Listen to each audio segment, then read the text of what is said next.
time for us to dive in to the Inner Critic Mindset Masterclass. And I want to take you back to the summer of 2019. And I was about 50 foot up a sheer cliff face in the Alps, a sheer rock face. And I could see below me a sharp drop. I had all the climbing equipment on, but in my head, all I could hear was this voice over and over saying, your body's not strong enough for this. Why on earth did you think that you could do this? You're so stupid. You're not strong enough. You're not well enough. This was a really stupid idea. Why on earth did you think that you could do this? And you know, I felt really terrified. I felt breathless. I felt desperate, actually, and backed into a metaphorical corner, although I was on a rock face. And the thing is, it was much too late to back out. The point where you could say, I don't think I want to do this and go home had long passed. And the only way out was another 150 meters straight up. And just to give you a little bit of background to this situation, I had the previous autumn, I'd had 9 hours of surgery for breast cancer. I'd had a full mastectomy and reconstruction using my tummy. Who knew you got free tummy tucks with your breast cancer, hey? So I had a hip-to-hip wound, which was very much still healing, and nowhere near the strength in my arms or my abs that I had come to realize that I was probably going to need for this climb. And the rep that had booked the climbing for myself and my older son, who was 12 at the time, had said, don't worry, it's all legs, you'll be absolutely fine, it's not difficult, you don't need strong arms at all, you don't need your abs. And I said, okay, I trusted her. But the problem was that ever since the surgery, I'd had this situation with my body where when it had had enough, when it was really tired, it would just seize up and just say, that's it, I'm done. And it wasn't like I had a reserve tank. I had no reserve tank. It was just very tiny warning, and then that's it, we're done. And so there was a real worry that this is what was actually going to happen further up the climb. Well, it was a real prospect according to the voice in my head anyway. And I really wanted it to be okay. I wanted my son to feel proud. I wanted to, you know, I wanted to have fun with him that day. It was supposed to be a special outing together. And I wanted to be back to that adventurous, fun-loving person I'd been before, who wasn't afraid to take risks, to push the limits and to really go for it. And I'd always been someone who'd been able to be mind over matter before as well. And I was really wanting to get that person back. And in that very moment, I knew I had to make a decision. Was I going to stay in fear? Was I going to be listening to that voice in my head that said I couldn't do it, and then struggle the entire way up, not knowing what was going to happen? Or was I, in that very moment, going to decide that I was going to do it and that it was going to be okay, and that I would give it, most importantly of anything, that I was going to give it my very best shot? And you know that Henry Ford saying, whether you think you can or whether you think you can't, you're right. That popped into my mind, and I was like, okay, I'm going to decide that I can do it and give it my best shot. And in that split second, I just went, right, that's how it's going to be. And suddenly I felt brave, I felt adventurous again. I even had fun, and I felt my self-trust and my connection with my body return, rather than being in this very fearful, thought-based place. And instead of you can't do this over and over in my head, I started saying to myself, you can do it, you can do it, you can do it. And then I started to do it one step at a time, climbing up, you know, holding on one rung at a time. And suddenly my son and I were having an absolute laugh. We were chatting, we were even singing, we were powering on ahead. And at one point, the guide who was helping us had to come on and tell us to stop because we'd got too far ahead from all these really fit dads with their teenage sons. And yeah, that was completely unthinkable that I would be having fun and just really getting on with it only, you know, half an hour earlier. And the moment that I decided that my inner critic might not be right, that my fears about my abilities and what I could do that day were incorrect, was a complete game changer. I got to the top of the mountain, and it marked the moment where I was like, you know what, I'm going to stop saying that I'm recovering from this surgery, because I've just scaled 200 foot up a sheer rock face. I am now recovered. And I couldn't stop smiling, and I felt so amazing. And I felt like I'd reclaimed such an important part of me. And I want you to know that your fears about your worth about your potential, about what you can achieve, may not be a true reflection of your actual worth, potential, and abilities. What your inner critic is saying to you might be the biggest barrier to you getting where you want to be. And if you stop believing everything it said, I wonder what the different outcomes might be that could open up for you. And the context for our conversation today is all about, having the mindset to deal with your inner critic. I can see a few more comments in the chat box. Yes, hello. Welcome all of you who have now joined. And the goal of our time together is really to help you have the confidence, the mindset, and the success that you deserve, the happiness that you deserve, regardless of your inner critic, and certainly without it keeping you stuck and playing small. And this session is going to be unique and different from anything else you've ever come across, and it's going to be practical. It's not just going to be about theory. It's going to be really practical and things that you can implement straight away. And I've given these breakthroughs, these tools to hundreds, maybe thousands of women before, and they've had incredible results. And I know you're going to get a lot of value from this hour session. You might want to make notes. I'm going to move quite fast, and then you'll be able to write things down. And if you are that ambitious woman who wants to be seen as a confident woman, who wants to be respected, who wants to be seen as having a lot of potential in your career, then but that you're someone whose inner critic gets in the way, where your self-doubt sometimes holds you back, stops you from making decisions and all of that, then this is going to be great for you. So do take notes, and do ask questions in the chat box, or raise your hand, or in the Q&A function as we go along. So I don't want to just give you ideas today. I really do want to give you practical things that you can take away, useful tools. And later in the presentation, I'll let you know as well, because I've got a free PDF for you. So I'll let you know where you can get that as well. So just to introduce myself a little bit, this is me, and my mission, which is to create a world that supports women to believe in themselves and achieve their fullest potential. So that's a big picture, top-down view. And then simultaneously, from the bottom up, empowering women to own their brilliance and succeed. So that's what I'm all about. Yes, I will be sharing material with you, and I'll be sharing as well. I've got a PDF of tips for dealing with your inner critic, and I'll give you the link later on. Absolutely. So stay tuned. And a little bit more about me. So I'm a mother, a full-time single mother of 2 boys, aged 12 and 15. We live in Hampshire, and that's a picture of me and my dog Fizzy. And as you can see, we do have exactly the same hair. She's asleep under my desk right now, but if the doorbell rings, then she might join the conversation. So apologies in advance for that. And as you can see, I describe myself as a change catalyst. I'm out there creating change from the top down. That's through diversity, equity, and inclusion, facilitating conversations in organizations, talking about women's self-worth, that kind of thing. And as I said, empowering women from the bottom up through my talks, workshops, webinars such as this, and also through my transformation programs. And you can see there some of the companies that I've spoken at, and also my qualifications and awards. I've been supporting people with their personal transformations for around 18 years now, helping women to shift away from self-doubt, sabotaging habits, of feeling quite overwhelmed about life, to a place of true confidence, true well-being, and true success. And my latest qualification is one that I added this summer, which is that I trained with Dr. Jessica Taylor, the amazing author of a book that you should all read called Why Women Are Blamed for Everything.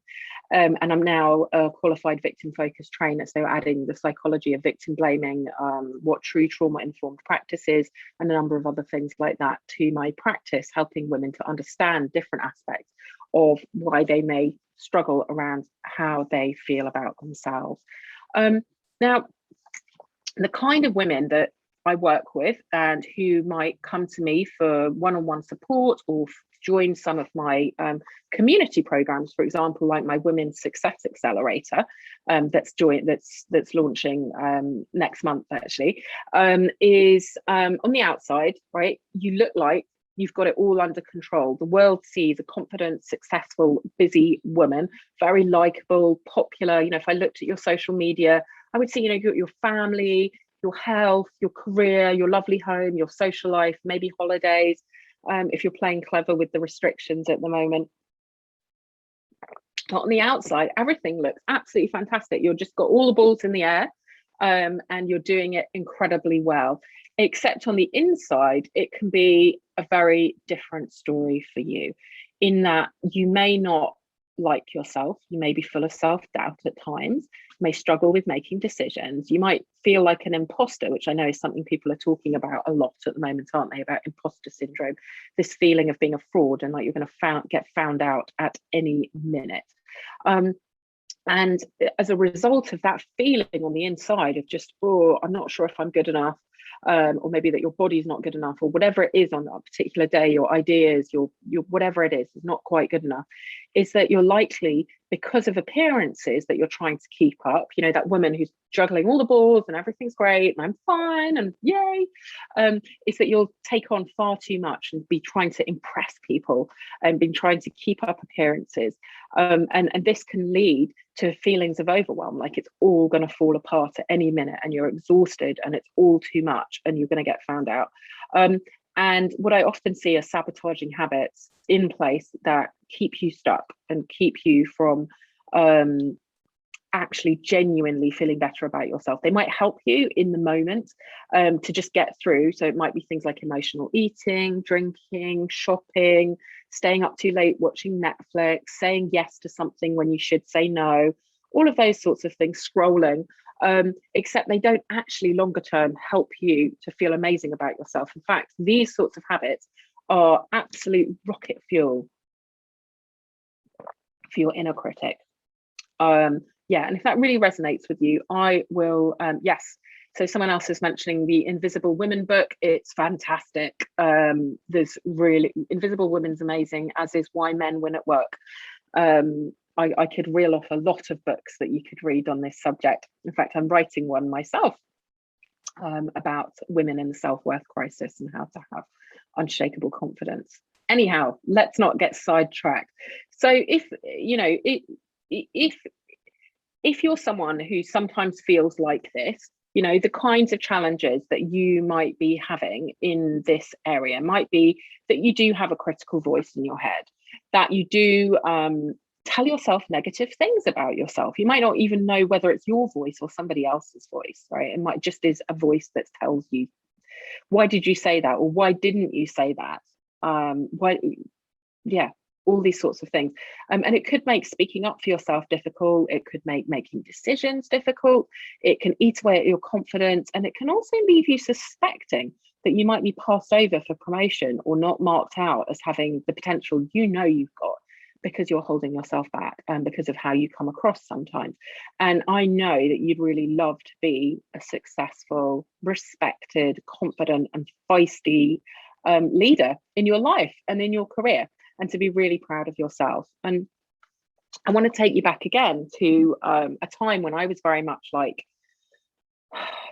this image, really, even though I don't even know that on the outside it looked like things were particularly shiny either. And this is back in September 2002, so almost 19 years ago. Well, 19 years ago now. And I just finished watching a TV program about girls up north, working the streets up north, selling their bodies, and they also had major drug addictions, and they were deeply traumatized. They hated themselves. They had a really critical voice in their heads, and I could see the pain and desperation on their faces and the confusion as well, actually, about their whole circumstances. And it was obvious that things were only going to get worse for them unless they made radical changes and got help. It was really clear. And interestingly, at that time, I'd only come out of hospital myself, actually, a week earlier. I'd had a very bad horse riding accident and been taken off in a helicopter, and at one point had not known if I was ever going to walk again. They didn't know if I'd broken my pelvis or my back or what. And it was in hospital. It was the first time that I'd had time away from my life to have that moment of clarity and to know that the bad things that seemed to keep happening in my life were the result of the fact that I also did have a drink and a drug problem, especially a drug problem then, and that something really needed to change for me as well. And even though I'd made that decision in hospital, nothing had worked. I hadn't stopped. And there I was. I'd only come out of hospital a few days and I was back on it. And I was completely confused and baffled and lost and broken and fairly desperate at that point. And this TV program was the wake up call I needed. It was like a kind of slap round the face and a punch in the stomach and being shaken awake and just, you know, this is it. And in the past, I'd never really wanted to admit that I needed help or that there was anything wrong. I desperately wanted everyone to think that I was juggling it all and everything was great and I was holding it all together. And because I thought if I asked for help, that then everyone would think that I was not good enough and that I was the inadequate, person who should be ashamed of myself, that I feared that I was. And I didn't really want to admit that things were as bad as they were. I wanted to be happy. I wanted to be successful. I wanted to be optimistic for the future. And I wanted all the horrible things that whirled constantly around in my head to shut up. I just wanted it to go away. And I wanted to feel in control and proud of myself, not completely hopeless and ashamed of myself. And in that moment, as the credits rolled and a number flashed up for, if you've been affected by this, give this number a call. I scribbled it down and I rang it immediately. I just didn't even hesitate. I rang the number and I decided in that moment that I was going to admit that I had a problem and that I needed help and try a different way, and just admit that I couldn't solve this problem myself. Which was the first time I'd ever really had that moment where I went, I can't do this on my own. I don't know what to do. And just by deciding that things need to be different, nothing seems to be different. And the person on the other end of the phone was amazing. They pointed me in the right direction. They didn't tell me I was a bad person or a horrible person or that I should be ashamed or anything. They were just really kind and helpful. And in the weeks and months that followed, I immersed myself in some recovery and some help, and with a community of people who were very, very supportive. And they helped me understand that I had a choice about the critical voice in my head. I could believe it and act accordingly, which was complete self-destruction, or I could choose not to believe it and to keep acting from a place of love. And I've carried on making that choice to act not from destruction, but from love for almost 19 years. In fact, this Friday on the 1st of October is going to be my 19 years clean and sober. And that includes weekends, weddings, birthdays, divorces, bereavements, everything. I've kept choosing to feel better and better about myself. I've kept choosing not to listen to my inner critic. And it really is, it's vital for you to know. I mean, it doesn't matter if things haven't ever got as bad as you, that it's taken you to the gates of death as it did for me. But don't let your inner critic dictate your decisions. Don't let it decide what's possible for you in the future. But don't let it stop you from making an impact in the world and having the kind of life that you know that you can have. Do you relate to my story? It might not be anywhere near as extreme as that, but where are you on your journey in terms of being ruled 100%? Thank you for the positive comments. I appreciate that.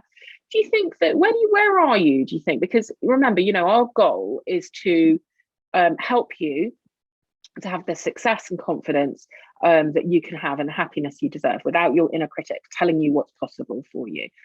So I think we should have a look at where you are with things. Should we go deeper into the content? Let's dive in. So this is my imposter inner critic clarity assessment here. And I want you to just you're welcome to comment in the chat box if you want, but certainly make a note for yourself about where you are right now. Who's in charge in all of these vital areas of your life? Is your inner critic in charge, or have you got an inner cheerleader? I know I've got an inner cheerleader. So in your career, is it a critic or a cheerleader? And if you gave it a number from 0 to 10, so a full-on critic as always in charge would be a 0, whereas a cheerleader would be a 10. But it's probably somewhere in between, to be fair. So in your career, if your inner critic's in charge, it might be stopping you from pushing yourself forward, getting involved in projects, speaking up for yourself, taking credit when credit's due, all those sorts of things. In terms of your emotional well-being, do you think it's a critic or a cheerleader? That's in charge. And when we talk about, when I talk about emotional well-being, I mean here how well you handle your emotions, whether you allow yourself to feel the way you do, and how you respond to your emotions. When you're not feeling great, particularly, and you have those more unpleasant emotions, sadness, anger, frustration, guilt, that kind of thing, do you respond in a kind way to yourself, or do you give yourself a hard time? And then your physical well-being. I promise not to start ranting about diet culture, because we'll be here all day, but diet culture. Who's in charge of your physical well-being? How you exercise, what you eat, how you feel about your physical health. Is it a critic or a cheerleader? And what number would you give yourself? When it comes to your finances, you might think, what on earth has an inner critic got to do with my finances? A lot, actually, because if your inner critic is in charge, it will be telling you what to spend your money on, what you're not allowed to spend your money on. So let's say your inner critic's giving you a hard time about your body. You might be buying crash diets and punishing exercise regimes and all that kind of thing. Certain clothes, makeup, things to make you not look old or tired or whatever it is. And also, whenever you're negotiating how much money you have coming in, negotiating your pay rises, your bonuses for new jobs, if your inner critic's in charge, you won't be negotiating to your true value. You'll be accepting to be slightly underpaid, perhaps, or a lot underpaid. And the incremental effect of that over a lifetime is massive. So your inner critic really can have an impact on your finances. Your relationships, your friendships. Is your inner critic in charge? Are you putting up with bad behavior? Same in your romantic life. Who's in charge? And if you're single, how's that affecting your dating life? Yeah. I mean, that's probably my lowest area, I have to say, is my romantic life. Just having a moment of honesty there for you. It's an interesting one, being a single mother who's in recovery from addictions and has scars from breast cancer and this, that, and the other. It's very interesting observing the things that my inner critic tries to tell me. I don't listen to it though. Your creativity. Now, creativity is not just I don't know, tinkering on the piano or doing some cut and paste or whatever, or making a collage with your kids. Creativity is also about creative thinking and taking risks, because creativity involves risks. And your inner critic, if it's in charge, will not want you to take risks at all for fear that you'll get things wrong. And your inner critic will be trying to keep you safe and stifling your creativity. And what about your fulfillment? How fulfilled you are in your life? Yeah, that's a big one, isn't it? And also your sense of optimism about the future. Is your inner critic in charge, telling you it's all doom and gloom for you? Or is your cheerleader in charge? Now, what I'd love for you to do is to just comment in the chat box, have that moment of sharing where you comment critic or cheerleader. Overall, who's in charge, do you think? Is it your inner critic or is it your inner cheerleader? Please share in the chat box. I would absolutely love to know. Critic. First person has commented critic. Yeah, more people commenting critic. Yeah, goodness. Everyone's commenting critic. One person says cheerleader, but only just. Fizzy's joining the conversation. I think my neighbours must be driving past, but 50-50 depends on the subject. It's right, isn't it? It's not cut and dry. But here's the thing, I do think that if your inner critic can hold you back in some ways, it can eventually get its claws in all ways. And it's interesting, some of you saying that it's your cheerleader in all other areas apart from work, but when you're at work, it seems to have its wicked way. And it is a wicked way. Yeah. Thank you so much for sharing that. And I guess the big question here is that going to be okay forevermore? If that's how it stays, if it's always the critic that's in charge in the areas that it's in charge, if the numbers stay where they are, is that going to be okay? Are you going to have the kind of future that you want to have with your critic in charge in those areas or in all areas? Or actually, is that going to be a problem? And I'd love you to make a decision right now to take whatever it takes, to take action, to take loving action to push those numbers up. Yeah, just make that decision to yourself. You know what? Now that I know this is how it's impacting me, I'm going to take action. Just decide to take action. And this is the important bit. Only choose the future you want, right? If by taking that decisive action and saying, right, I'm committing, right? I'm going to choose the future that I want, not the future that my inner critic says is possible for me. So if you're committed to choosing a different future, one where the numbers are higher, where your cheerleader's in charge for the most part, I want you to write yes in the chat box. Make that decision and choose yes. Make that decision. Yes. Lots of yeses. I love it when we start to get the yeses in capitals as well. People are like, yes, yes, please. Make it better. Absolutely. Absolutely. Yes. Brilliant. Brilliant. So let's dive in. I think it's time to look at the big mindset shift that is absolutely vital for women to make. And Mark, I'm sure this will you'll identify with this as well, because there is a big mistake that women make when they think about what confident, successful women are like. And the biggest mistake that women make is to think negative things and to believe all the hype around what confident, successful women are.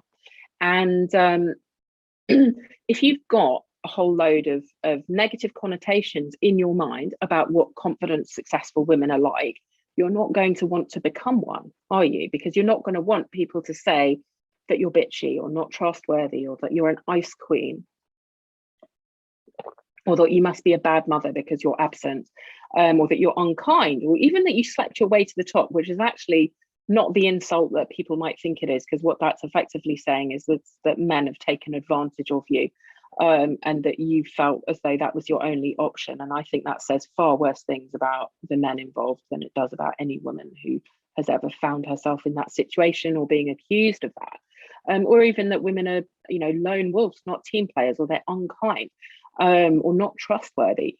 If these are the kinds of thoughts that you have, or unconscious beliefs that you have about being a confident and successful woman, who perhaps is ruled by her inner cheerleader, why would you want to become one? Isn't it weird? Because if you have internalized these kinds of beliefs, the sorts of things that will be showing up for you will be that you're not going to want to put up or hold boundaries. Don't know if that resonates for you. You might be worried about upsetting people, and you might find that the whole idea of showing up as empowered and decisive and as a leader kind of frightening, because you don't want to be accused of being all these things. And you definitely don't want to be accused of being bitchy, or being unkind, or any of those things, or not one of the girls. And unfortunately, the impact longer term of that is that it really will impact how people see you and your leadership potential, but it'll also impact how you feel about yourself. You don't want to be seen as too soft or a pushover, or someone who can't hold boundaries or manage effectively. You want to be seen as a respected leader, not someone who doesn't garner respect because you're a pushover. So it's difficult, isn't it? It's quite a tightrope that we have to walk here. And a client of mine, Kate, was really struggling with this one a lot. She was desperate for everyone to like her in her job, and she's very senior in banking. She's not, she's got hundreds of people under her. She's not just, it's really important for her to think that people like her, and for people to think that she's doing a good job.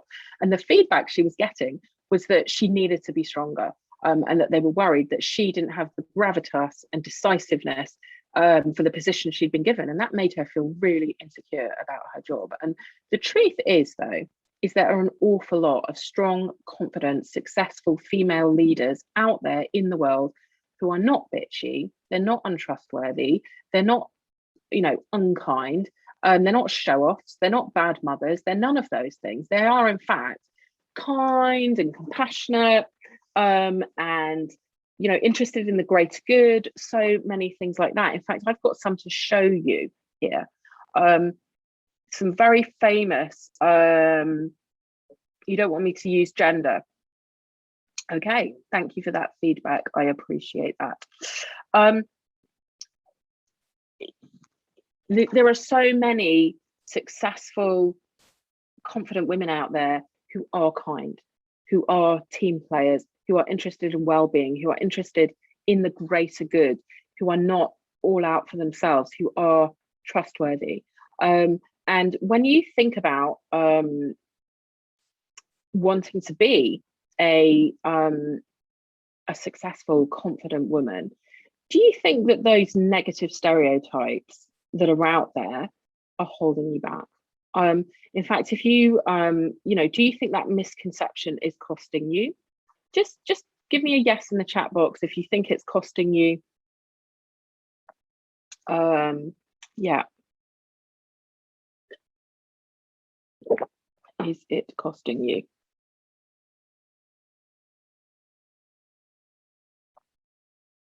Oh, I don't know how I did that. I just changed the slide without knowing what I'm doing. Tech is not my forte here. And I think if you imagine your career and your future progression, if you continue to believe that successful, confident women are all sorts of negative things, the kinds of things that the media puts out there or that you might hear thrown around the office, that kind of thing, then that is going to hold you back. And I don't want it to stop you from I don't want it to stop you from shining in the world, from having the impact that you want to have. And I want you to make a commitment now to change your mindset around what confident, successful women are like, and to know that you can be the kind of confident, successful woman that you like, and that you see as being a really positive force in the world. Okay, it doesn't. It's important to make that shift. It's important to let go of those negative, untrue beliefs in order to start moving towards becoming that. But your inner critic is going to be going, don't be seen like this, don't be seen like that, all these kinds of things. And that is not helping you whatsoever. That is definitely not helping you. So just shift your mindset around what successful, confident women are like, and that will be really helpful for you. And perhaps you might want to start making a list of the kind of women that you think, yeah, that's the kind of woman that I want to be like. Those are the kinds of attributes, and you can be that kind of person and be confident and be successful and strong and make a massive impact in the world. It doesn't need to be that it's an either or whatsoever. And now to move on to the second mistake that I see made by women who have a strong inner critic, or who don't feel good enough, generally who are struggling with those sorts of things. And that's that we think we're the only one, and that we think we mustn't tell anybody what is going on for us in our heads. And you think you're the only one, and everyone else has really got their stuff together. And I don't think this is just a female thing, but obviously I know the vast majority of you here on this webinar are women. And the thing is, when you believe that you're the only one and that you mustn't tell anyone, because if you tell them, you're going to be found out as this imposter, or people are going to think worse things about you, then you'll feel anxious. You might feel alone. You might feel ashamed. You might feel baffled as well about, why am I the only one who struggles with this negative voice in my head? You might give yourself a hard time for it. This is what I call shaming the shame. You might be, already feeling ashamed, and then give yourself a hard time for feeling ashamed, which doesn't help, because after all, if giving yourself a hard time about how you felt or how you are worked to help you feel better about yourself, we'd all feel amazing about ourselves by now. It doesn't work at all. And you'll probably be working extra hard to cover it up. You'll be pushing yourself to impress people and win them over, and feeling, anxious, exhausted, burnt out even, because you're not meeting your own needs. And a client of mine, Amanda, and I've changed her name. Whenever I mention clients, I want you to know I've changed their names for privacy, and I've also always got their permission to share the information that I share. She has, prior to doing my inner critic to inner cheerleader course earlier this year, she had the most horrific inner critic that would tell her she was stupid, ugly, fat, had nothing to offer, and none of this was true. In fact, she'd founded a company with her husband that turns over multiple seven figures, and she's gorgeous and fantastic and lovable and has tons of friends, yet she has this voice in her head that tells her these things. And it was meaning that she was having panic attacks. It was meaning that her eating could be disordered at times, was getting in the way of her relationship with her partner, all that kind of thing. And she found herself at times turning to alcohol just to get that voice to be quiet. And the truth is that something like 95% of us have an inner critic. Some of the most successful people in the world, Richard Branson, Kate Winslet, so many people talk about having an inner critic. And a piece of research that a colleague of mine, Sarah Price, did, she put out a survey to hundreds and hundreds of women, and she discovered that not only do over 95% of women have an inner critic, but the things that it picks up on are very similar. And the most common thing that our inner critic picks up on is the way that we look. So our body, or that we look too old, that kind of thing, or that we're fat, that we're ugly. It also tells us that we're lazy and stupid. It tells us that we're a bad partner, a bad friend, or a bad parent, and that we're useless. These are the most common things that our inner critic tells us. So I want you to know that if your inner critic ever tells you these things, you're not alone. You're definitely not alone. And if it ever tells you that you're selfish or any of these things, it's really normal to have a voice in your head that tells you this. And in my inner critic challenge back in May, before I ran that program, it was one of the most healing things that people found on that, was that just by sharing that they had an inner critic and knowing that there were hundreds of other people who all had inner critics as well. And it was like, yeah, mine tells me this as well. What? How is that possible? You're definitely not that person. But it was just that smashing of the shame and sharing in a safe place. And actually Brené Brown, who is the absolute queen of all things to do with vulnerability and shame, says that shame disappears when we share our stories in a safe space, in a space where we're not going to be talked out of how we feel, where we're not going to be anything other than witness, but that by keeping quiet, it really costs us. Yeah, we all love Brené Brown. Well, maybe we don't all love Brené Brown, but I love Brené Brown, and I'm glad some of you are commenting that as well. From 1 to 10, where 1 is completely silenced by my inner critic and feeling ashamed, and 10 is, no, I talk about it all the time and it doesn't hold me back at all. Where are you on your being silenced by your inner critic, feeling alone with it? Where are you, do you think? A 9. That's fantastic. So it's not holding you back at all, Jane. I'm really pleased to hear that. A 7. Excellent. So you think it's not holding you back so much. That's great. Yeah. People sharing their numbers here, 4s, 5s, 7s. So it's a very mixed bag, isn't it? And that does play in with when we did the clarity assessment right at the beginning, where it's not always your critic that's in charge, is it? And your critic's not in charge in all areas. So actually, this kind of tallies with that. So it could be somewhere between, between a 1 and a 10, depending on how you feel. And the difference that it makes is huge to have that supportive community around you, people that you can share with, and all of that. So I really want you to make that decision now, not keep quiet about it, and to have that safe space where you can share. We can share what's going on for you. And leaving that shame and isolation behind, and that will help you. It will help you to rise. It will help you to feel better about yourself. It will help you to know that you're not alone, and that actually, it's one of the things that I think happens is that when we keep these sorts of secrets, they get bigger and more powerful. And the inner critic loves thinking that it's got us quiet and alone, and it's got its power over us. But when we share, it's much more freeing. When we share, we feel liberated. We know we're not alone. Quite often someone will share back and go, oh yeah, God, whenever I've got to stand up and give a presentation, I start worrying that my bum looks too big, or that I'm going to forget, or that nobody likes me, or whatever it is. And it can be really powerful just knowing you're not alone, and it loses its power when you bring it up and out into the light. Yeah. And the feedback that I've always had on all of my programs about what it's like transforming these issues together is that knowing that you're on a common journey with other people, and that you're sharing together, and that you're in it together, and you can get through it together, is so healing. And it just gets rid of this sense of separation, actually, and brings in a sense of connection instead as well. Yeah.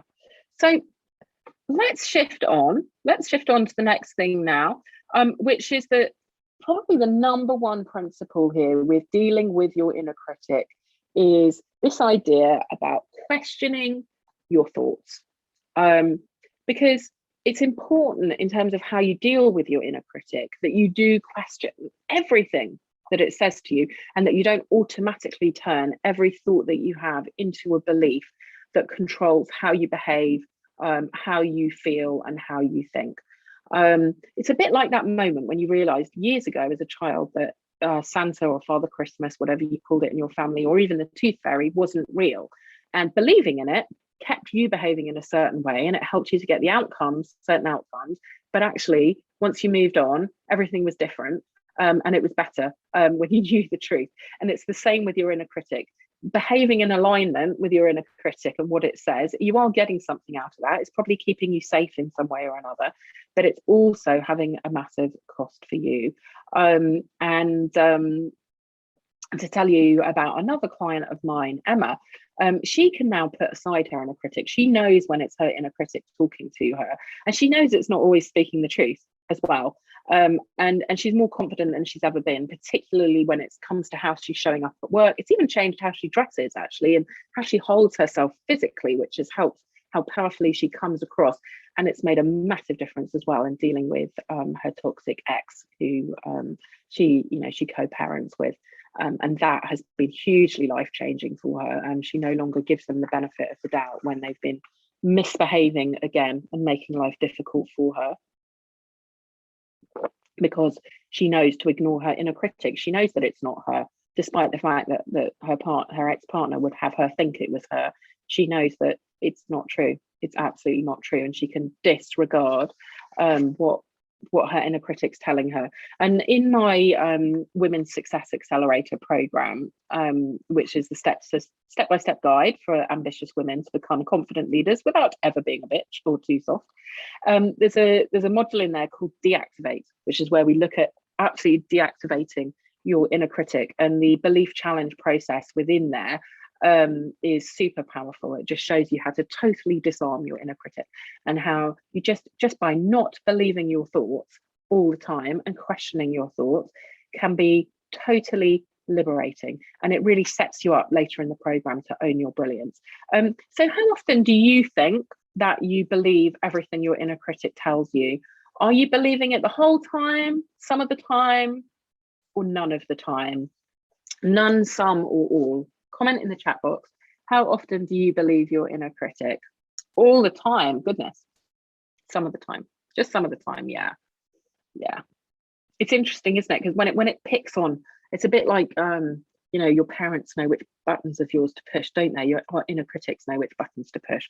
And sometimes, as I was sharing earlier about the relationship stuff, I'm much more likely to take me a minute or two to notice it's my inner critic when it's something that I feel a little bit more insecure about. When it's something I feel much more confident about, then I'm like, oh, go away, that's not true. Sometimes it can be a downward spiral until you have a word with yourself. Yeah, that makes sense. That makes perfect sense. So some of the time, all of the time, more often than not. Yeah, so just make a decision now to get that number as low as possible. You want it to be, a 0. You want it to be none of the time that you believe your inner critic without questioning it. And sometimes our inner critic is giving us a risk assessment, and it's helpful to pay it a little bit of attention before deciding whether to accept what it says or discard it. But you don't want it to be in control. So you really want to be able to question the voice in your head, so that you really can have the confidence and the success and happiness that you deserve in life. Now, I want to share with you as well further thoughts on keep questioning. I love this Lao Tzu quote: "What's your thoughts, for they become your words. Your words become your actions become your habits become your character, and your character becomes your destiny." So by questioning your thoughts, you can change your destiny. And ultimately, that's what I want for you. I want your destiny to be the one that you want, not the one that your inner critic would have you have. Absolutely not. Absolutely not. And moving on, I'm just going to introduce you here to my magnetic leadership framework, which is the essence of my accelerator program that I was talking about. And there's 3 elements here to really being that confident magnetic leader in your own life, in your career, in every aspect of life. There's the part where you own your brilliance, and this is the part where your inner critic is most likely to get in the way. There's the part where you have lots of different leadership tools, so leadership mastery. And there's also the part where you know where you're going and what matters to you, your purpose and vision. And here's the thing, if you've got your purpose and vision and your leadership mastery in place, so you've got all those skills, you know where you're going, yet you can't own your brilliance because your inner critic's getting in the way, what's going to happen is that you're going to self-sabotage, because there'll be a dissonance between what you're aiming for out there and your vision and all your skills to get you there, but your self-belief won't be backing it up. You won't be able to own your brilliance, and therefore your inner critic is going to make you self-sabotage, which is not what so you listened to a video the other day that said cancel to yourself when you have a negative thought and then try to reframe it. That's one way of thinking about it. The other way is that, you know, when you're scrolling on social media, let's say Instagram, for example, whichever platform you enjoy using, if you see an advert that just doesn't apply to you, you don't stop and question and go, do I need that? Oh, no. You just go, that's not for me, and you just scroll on past. And it's similar to dealing with your thoughts. But I also like that whatever tool works for you, actually. And in the Own Your Brilliance section of my program, we go through such a deep dive here so that you can never again doubt yourself. We go through your values, your strengths, your achievements, your experience, just so many different things, your personality, everything you've ever achieved in your life, your experience, everything that you've overcome, your aspirations, your awards, confidence, your values, ethics, morals, absolutely everything. So you know exactly who you are, and you can go out there. And then with that, and then you layer on top of that your leadership mastery, because if you can own your brilliance and you know what your vision is and your purpose in life, but haven't got the skills to get there, then you'll end up kind of you'll end up unfulfilled. And similarly, if you're missing, you'll end up being inconsistent and being a lone wolf if you can own your brilliance and you know where you're going, but you haven't got the skills to get there. On the other hand, if you've got you can own your brilliance and you've got the leadership skills, but you don't know where you're going, you'll end up unfulfilled, because you'll get somewhere and it might be somewhere quite good, but it might not be the thing that you're really passionate about. So having all of those pieces of the puzzle together is really important. But most of all, we don't want you self-sabotaging, because that takes you even further down in that negative spiral. And so having all the pieces of the puzzle together is really powerful, because it just means that not only are you certain about your future, not only do you have the skills to get there, but you've got the brilliance piece. You're not afraid to go out there and shine, and then the sky's the limit for you. It really is. Popping into the chat box. You're so welcome if you've got to leave. Don't worry, absolutely no problem at all. So what's been helpful about this framework for you in terms of understanding the importance of owning your brilliance? What's been helpful for you? Let me know in the chat box, or feel free to ask a question. It would be great to understand what's been helpful for you.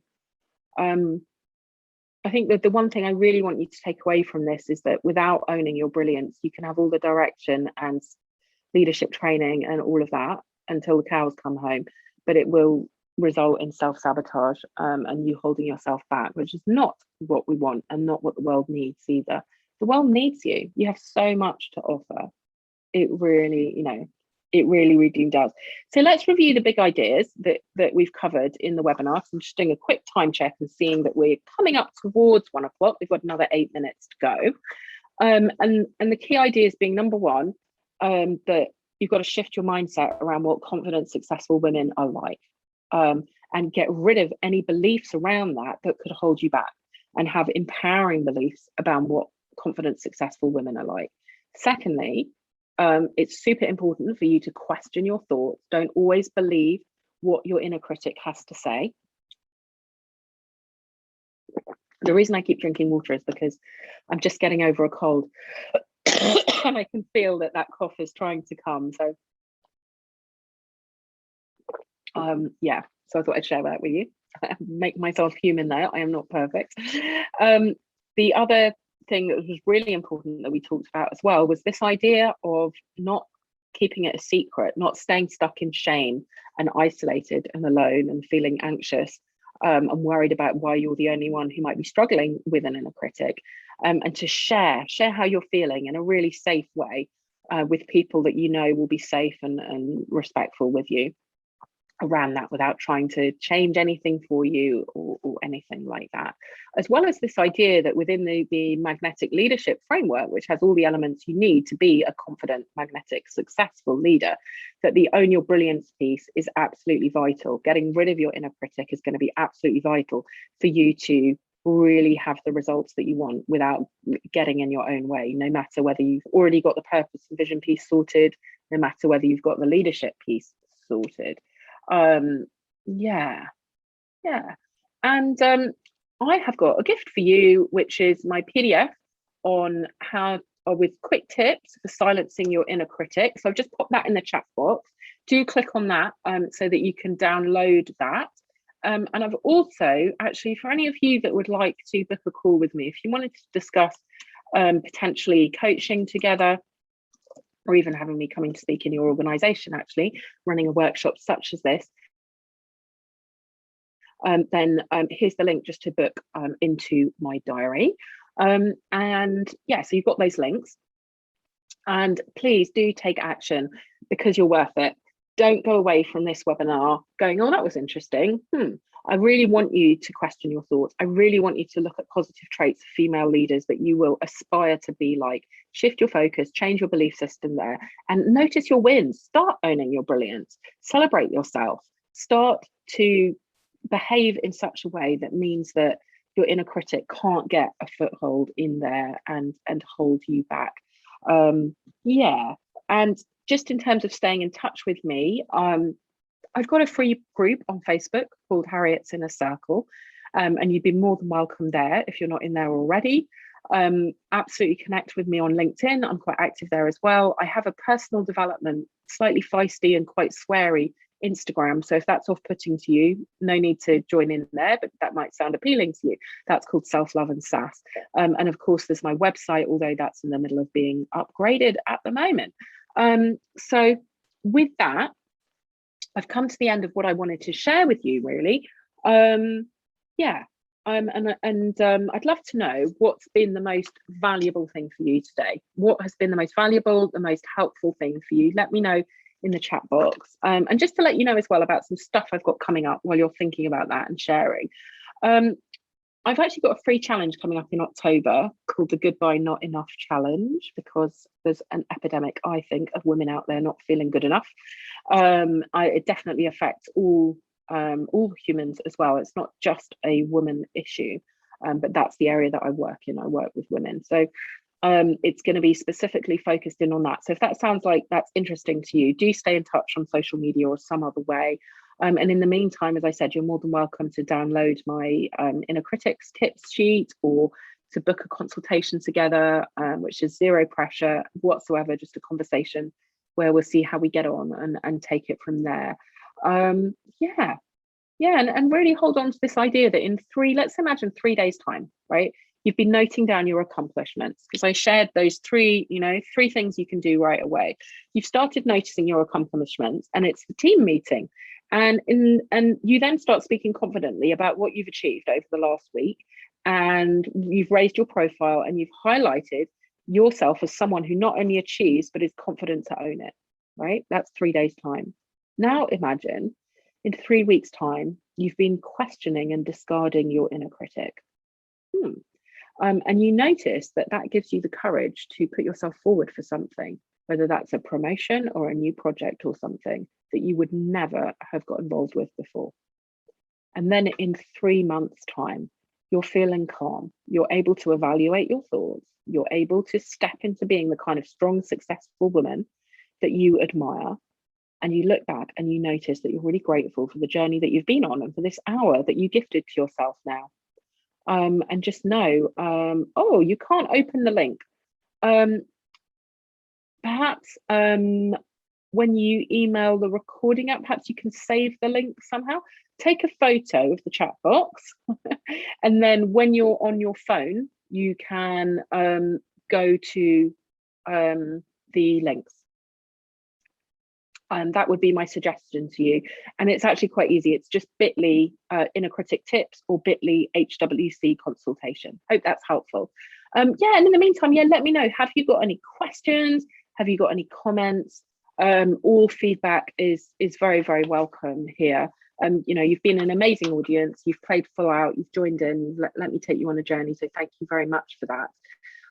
And do stay in touch. Yeah. So yeah, just take that first step for yourself. Take that first step of owning your brilliance. All will be well. And with that, I think I'd say that's a wrap. And it's 1 minute to 1.